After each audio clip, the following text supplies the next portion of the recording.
शारदा देवी अपने इकलौते बेटे राहुल की शादी को लेकर बेहद उत्साहित थी। उन्होंने अपनी बहू के लिए कई सपने संजोए थे। शादी के बाद राहुल की पत्नी प्रिया घर आई। शारदा देवी ने सोचा था कि प्रिया उनके हर कहे अनुसार चलेगी और उनकी हर बात मानेगी। लेकिन प्रिया अपने विचारों और तरीके से जीवन जीने वाली आधुनिक लड़की थी।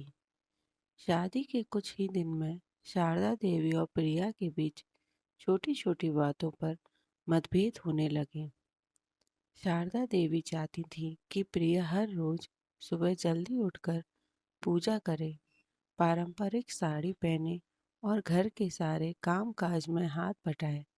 लेकिन प्रिया का मानना था कि वह अपने जीवन को अपनी शर्तों पर जिएगी।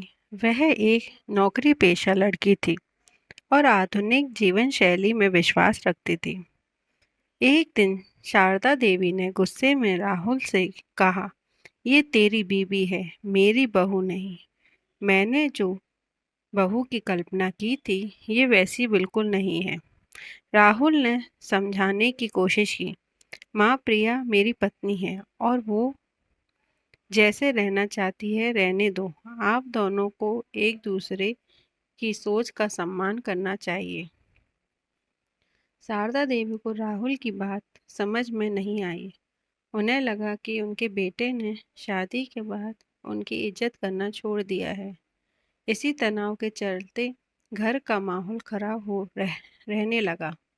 प्रिया ने भी महसूस किया कि शारदा देवी उनसे उम्मीद कुछ ज़्यादा ही कर रही थी, जो उनकी सोच से मेल नहीं खाती थी।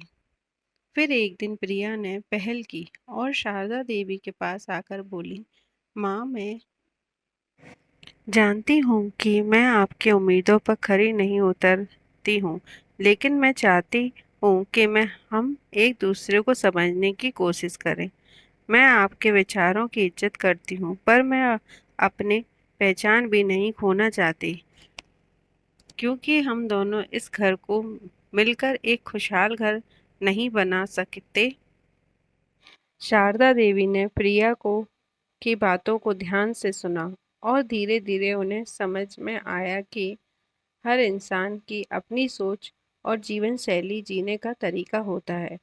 उन्होंने भी अपनी बहू को उसकी तरह से जीने की आज़ादी दी और दोनों ने एक दूसरे को समझते हुए एक नए रिश्ते की शुरुआत की। इस कहानी का संदेश यह है कि किसी भी रिश्ते में एक दूसरे के विचारों और भावनाओं का सम्मान करना बेहद ज़रूरी होता है। बदलाव को स्वीकार करना और एक दूसरे के प्रति सहानुभूति रखना ही परिवार को खुशहाल बनाता है। धन्यवाद।